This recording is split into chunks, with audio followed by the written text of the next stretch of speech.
Sebelum menonton, jangan lupa like, subscribe, dan tekan tombol lonceng. Selamat menyaksikan. Para pemirsa Aljon yang setia, kembali bersama kami dalam acara Community Update bersama narasumber kita yang sangat luar biasa, yaitu Bapak Eko Yudo Tamtomo, yang sekarang telah berhasil membangun sebuah komunitas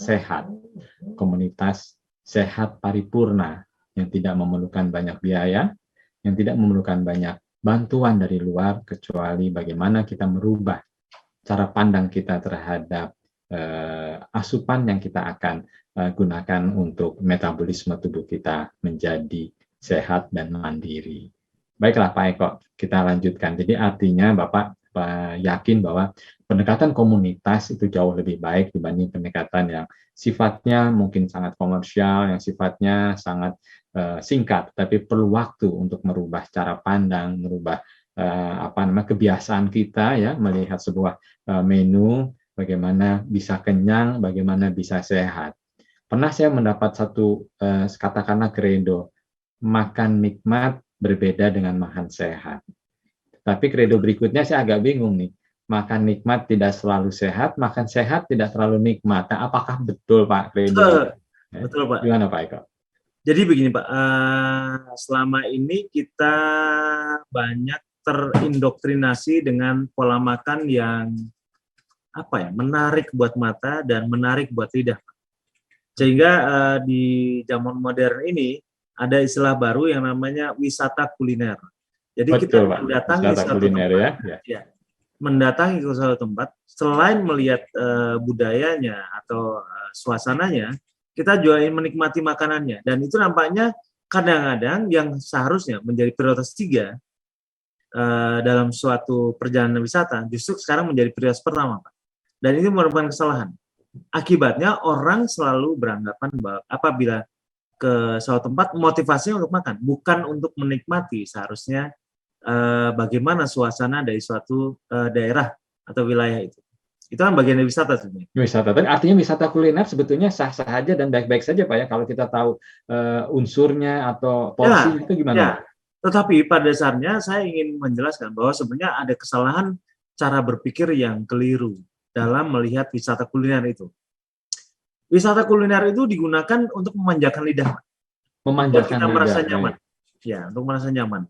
Padahal apa yang lidah rasa belum tentu tubuh perlukan, Pak.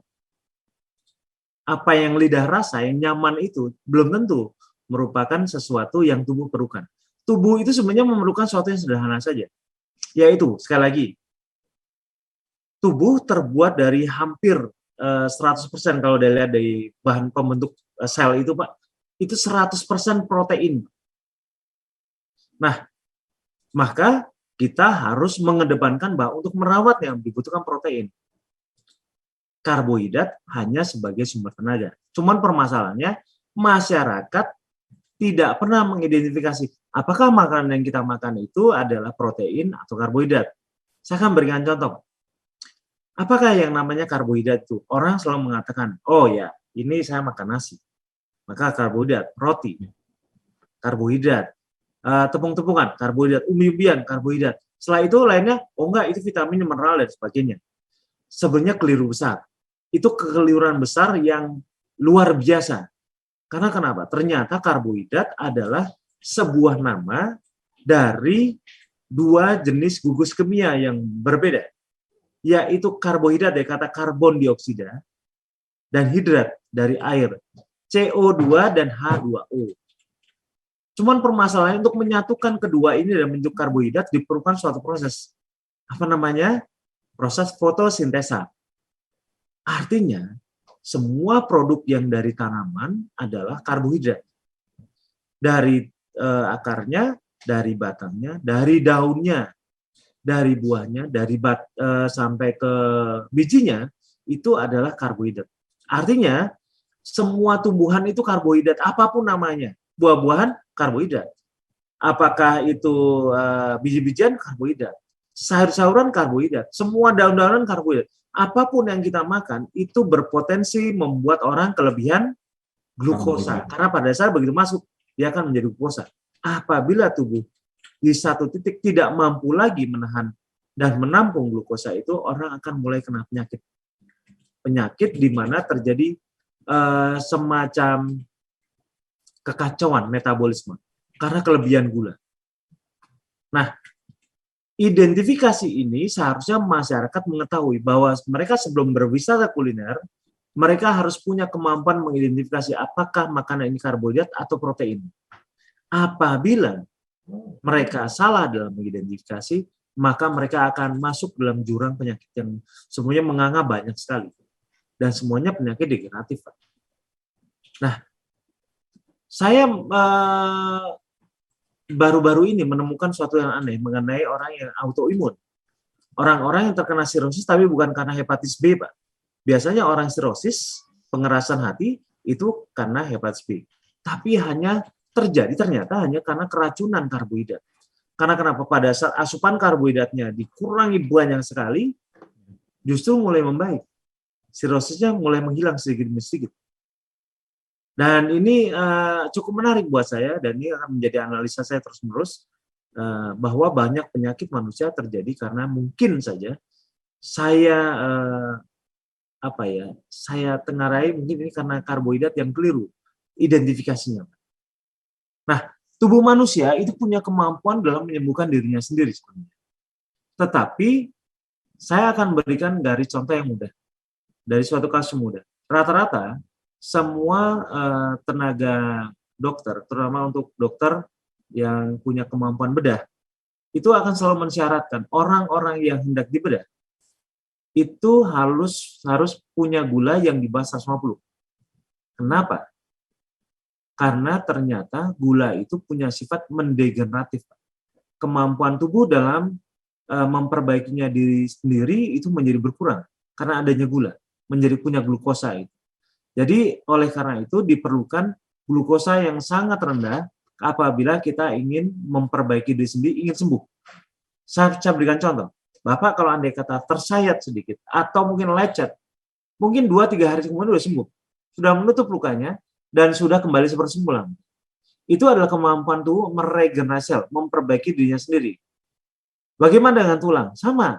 Bagaimana dengan tubuh lain? Sama. Lalu bagaimana dengan pankreas kita yang sudah tidak aktif lagi? Ternyata sama. Selama kita mau memastikan bahwa produk gula yang dihasilkan tubuh kita rendah. Tetapi bagaimana caranya? Bukankah kita perlu gula terus-menerus? Ya, itu adalah pengetahuan yang untuk saya sudah lama. Tapi untuk sebagian dunia kesehatan itu masih dianggap penting sekali. Tapi menurut saya sudah tidak penting kalau untuk orang diabetes. Karena orang diabetes pada saat dia gulanya tinggi, kemampuan tubuhnya dalam memperbaiki dirinya sih nggak bisa. Harus dibuat turun. Lalu dengan apa? Protein. Protein adalah bahan makanan yang tidak mengandung glukosa. Sedikit, Pak, artinya tidak ada unsur glukosa di dalam protein? Mungkin tidak ada, Pak. Nah, tapi kecuali untuk beberapa hewan yang disembelih, Pak. Hewan disembelih itu kan kadang mengalami rasa takut mengakibatkan gluconeogenesis, dan itu kadang-kadang meninggalkan glikogen dalam ototnya, dan itu menimbulkan gula juga kadang-kadang. Tapi untuk telur yang protein murni itu tidak ada glukosanya, Pak. Tidak ada glukosanya. Dan itu bagus untuk dimakan manusia. Lalu kalau gitu manusia bisa kehabisan gula dong? Tidak. Segila-gilanya orang makan protein, dia tidak akan kehabisan gula. Karena tubuh ternyata menyiapkan gula juga. Bisa membuat gula. Dan ini kayaknya sebenarnya pengetahuan lama yang jarang kembali diulang. Yaitu tubuh bisa melakukan proses yang namanya gluconeogenesis. Yaitu proses pembuatan gula yang dibuat oleh hati. Diambilnya dari mana? Dari asam amino, Pak. Asam amino dari mana? Dari protein. Jadi protein menjadi asam amino, kemudian diolah oleh hati, terjadilah gluconeogenesis yang biasanya terjadi karena kita misalnya stres, misalnya kita tertekan, ya, atau sifat-sifat yang dimana membangunkan proses itu bisa terjadi, Pak. Jadi sebenarnya tidak perlu ditakutkan orang nggak habisan gula, karena sehabis-habisnya gula tidak pernah akan lebih dari 20. Dan itu biasanya sumber tenaga manusia berganti menjadi keton. Keton itu biasanya diambil dari lemak, Pak. ke lemak. Nah, lemak itu akan berubah menjadi keton menjadi sumber tenaga baru pengganti dari gula. Makanya dalam kasus-kasus di antidiabetik banyak sekali orang-orang yang gulanya hanya tinggal 20. Kalau menurut kalangan medis, wah itu berbahaya sekali. Tapi kalau menurut kami, enggak. Karena ketonnya sudah mengambil alih sumber tenaga. Oh, ada pergeseran ya Pak ya. Kalau Ada selama pergeseran sumber ini tenaga. hanya insulin yang membantu kita menerima gula-gula yang datang dari karbohidrat, lalu sekarang keton yang Ya, membantu keton. ya. Keton. Oke. Pada saat keton muncul itu juga terjadi pada saat orang berpuasa. Biasanya orang yang berpuasa, kalau puasa Ramadan itu biasanya dari mulai jam 5, jam setengah 5 kita mulai puasa, terus kemudian itu gula akan dihabisi oleh tubuh kita karena jantung kita, paru-paru, semua aktivitas kita itu akan menguras gula itu. Pada saat gula habis, kan tidak ada lagi sumber tenaga karena tidak ada yang kita asup kan. Maka tubuh akan mencari sumber alternatif tenaga baru. Dari mana? Dipecahlah lemak yang ada di tubuh kita, di bawah kulit kita. Namanya adiposa. Nah, lemak itu dipecah menjadi sumber tenaga yang namanya keton. Makanya, tapi pada saat pertama kali terjadi pergeseran tenaga itu, Pak, itu menimbulkan perasaan yang bercampur baur, Pak. Pertama, kita menjadi lebih emosi. Ya, lebih emosi. Kita lebih perasa, lebih cepat capek dan sensitif. Banyak sekali. Tetapi itu adalah hanya sekedar proses pergantian tenaga, pergeseran. Biasanya terjadi peralihannya itu sekitar jam 11-an siang, Pak. Dan mulai penuh semuanya menjadi keton murni itu sekitar jam 1 siang atau jam 2. Nah, pada saat itulah orang mulai kembali nyaman. Dan apabila dilakukan berhari-hari, maka dia akan merasa, oh ini nyaman sekali ya. Tenaganya lebih banyak pada saat orang berpuasa. Dan di kita ada pelajaran berpuasa yang namanya IF, yang disebut intermittent fasting, puasa yang berkala. Dari mulai jam 8 malam sampai jam 12 siang. Kadang dilanjutkan dengan sampai jam 3 sore. Kadang dilanjut lagi sampai jam 6 sore. Dan seterusnya. Bahkan ada yang 24 jam. Tujuannya apa? Supaya tubuh terbiasa menggunakan keton itu. Apakah ini akan bisa dilakukan orang yang biasa? Perlu waktu. Jadi kadang-kadang ada orang yang ingin melakukan proses dengan cepat, nggak bisa. Makanya orang-orang yang ikut dalam anti-diabetes ini mereka punya tenaga kedua yang hebat, yaitu sumber tenaga dari keton yang tidak dimiliki oleh orang-orang normal. Wah, Pak Eko, ini kelihatannya begitu kompleks, tapi sebetulnya sangat sederhana yang merubah paradigma terhadap asupan yang kita akan berikan kepada tubuh kita. Nah, kira-kira Pak, kalau ada orang yang ingin bergabung gitu ya dalam komunitas ini, apakah ini mendapat pengawalan atau pembimbingan gitu sehingga mereka bisa merubah paradigmanya, atau ya harus mengikuti channel Pak Eko di mana-mana, atau memang ada sebuah media yang membuat mereka bisa mendengarkan dengan santai, memahaminya dengan seksama begitu kan, agar ya tadi tujuannya mudah tercapai melalui komunitas. Gimana Pak Eko? Ya. Bapak Ibu sekalian, kalau andai kata ingin mendengar mengenai secuil dari pengetahuan mengenai bagaimana tubuh manusia, itu bisa mengikuti di channel saya di Miracle of Breath Indonesia. Itu channel yang saya buat di YouTube, mungkin sekarang ada sekitar 200 dan bertambah, yang menjelaskan bagaimana tubuh kita bekerja dan bagaimana kita bisa menyembuhkan diri sendiri tanpa bantuan dari obat, ramuan, ataupun alat. Jadi kita sealamiah mungkin, semudah mungkin, semurah mungkin dalam menyembuhkan diri sendiri, Pak. Silahkan dilihat di channel di belakang saya, ada tulisannya Miracle of Breath Indonesia.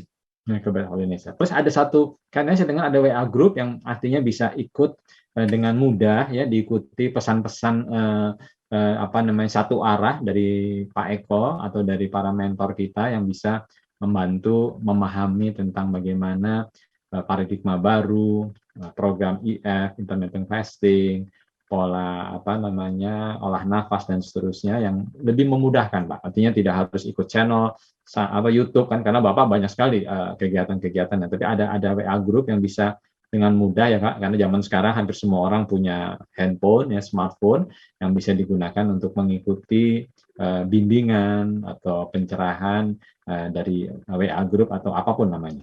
Ya, Jadi begini Pak, sebenarnya ini adalah suatu ketidaksengajaan yang menyenangkan buat saya. Jadi grup WA itu saya mulai dari pertama kali hanya 23 orang Pak.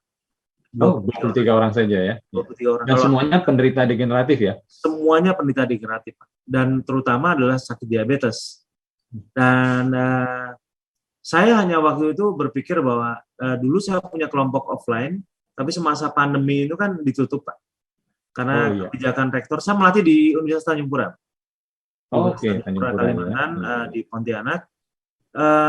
Saya punya pelatihan offline yang tadinya hanya untuk para dosen di sana, para dosen. Nah kemudian saya menemukan karena saya didukung oleh Fakultas Teknik, saya memungkinkan untuk membuat satu penelitian yang didukung oleh mereka.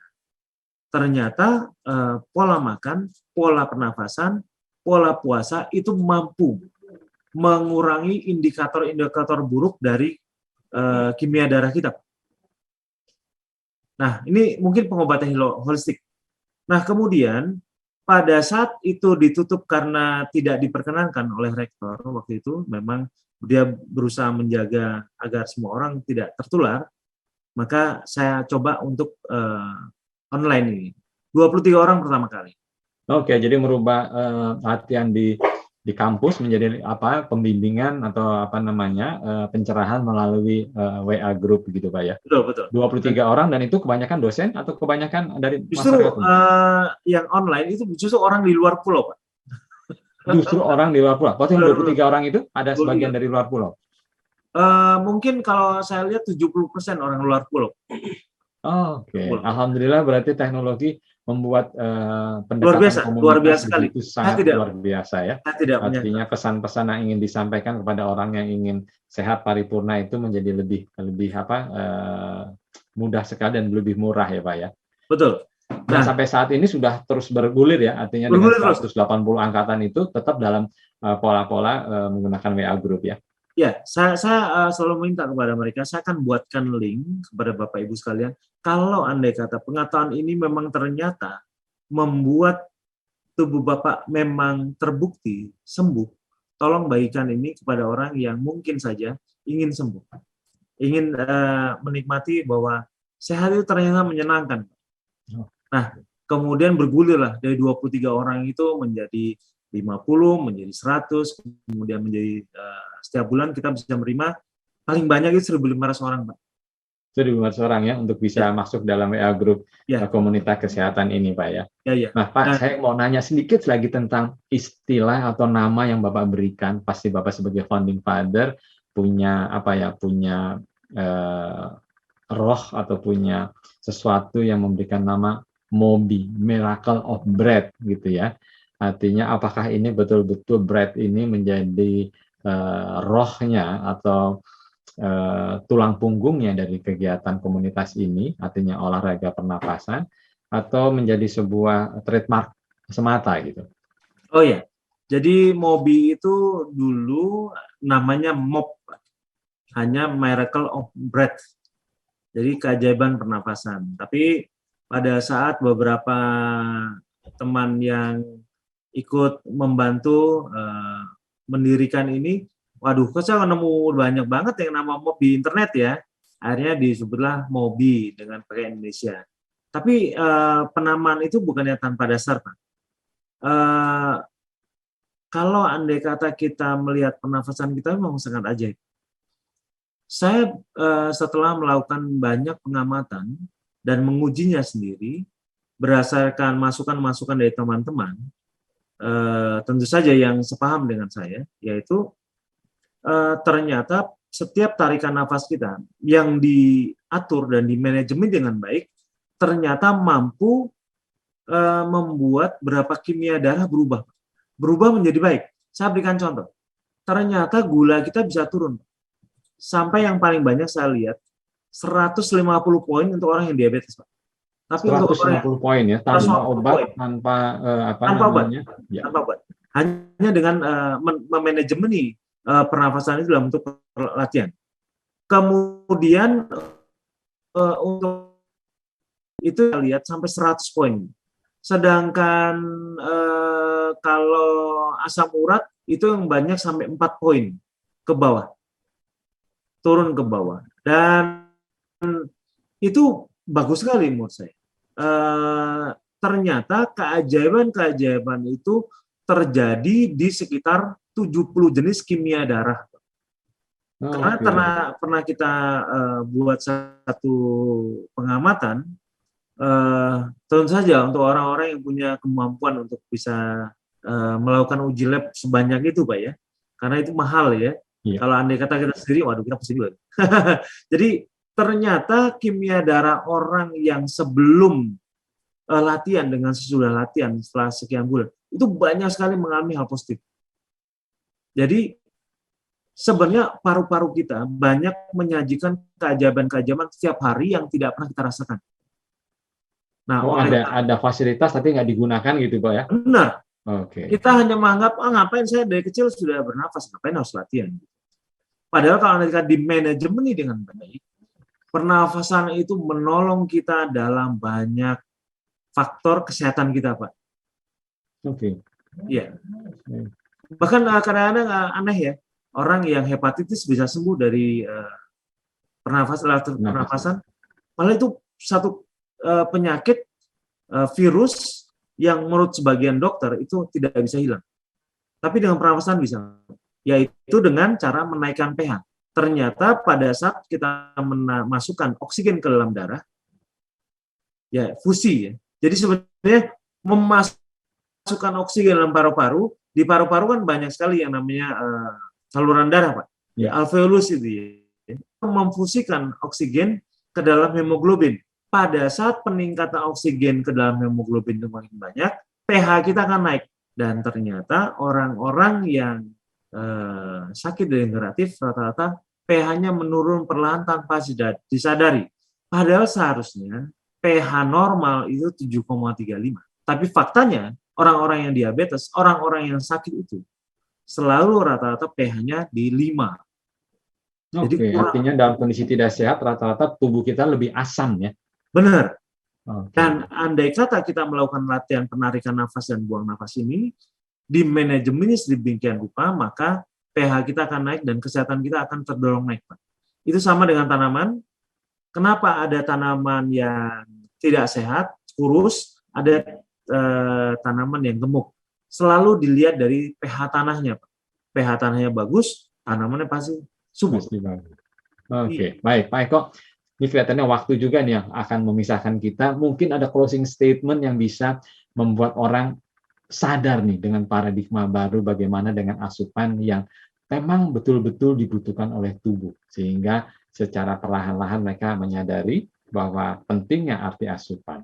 Walaupun pada akhirnya mungkin mereka juga akan bisa menjadi bagian dari komunitas Mobi, Pak ya. Tapi mungkin ada closing statement untuk memberi semangat untuk rekan-rekan kita yang belum bisa bergabung di Mobi. Silakan, Pak Eko. Yang pertama adalah identifikasi makanan, Pak. Oke, baik. Identifikasi makanan adalah paling penting.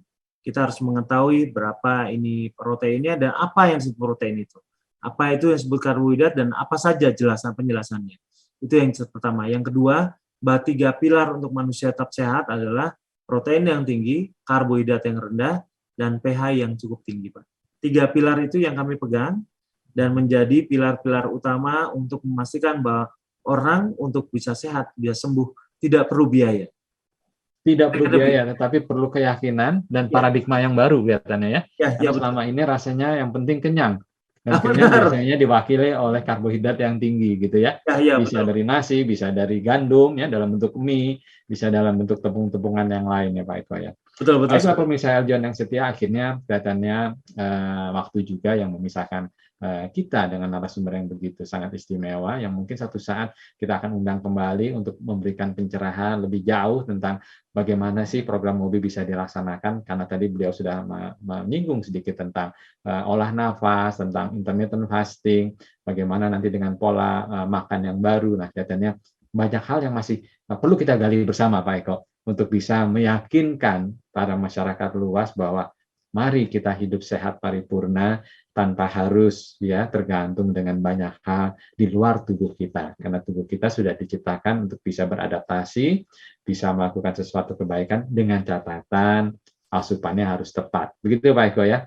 Betul sekali Pak. Ya, karena selama ini kita sudah terlena dengan nikmat di lidah belum tentu sehat di dalam tubuh. Begitu Pak ya, kata kuncinya ya. Setuju Pak. Baik Pak Eko, sekali lagi terima kasih banyak waktunya, pencerahannya. Suatu saat kami akan mengundang Bapak lagi untuk bicara lebih detail tentang apa sih yang ada di MOBI. Supaya teman-teman akan bisa bergabung dengan komunitas yang sangat luar biasa. Miracle of Bread Indonesia. Salam sehat sejahtera, salam sehat paripurna Pak Eko. Terima kasih banyak Bapak. Pak Prayuda, selalu sehat Bapak Ibu sekalian. Ade Tirek makan pepaye. Jangan lupa like ya.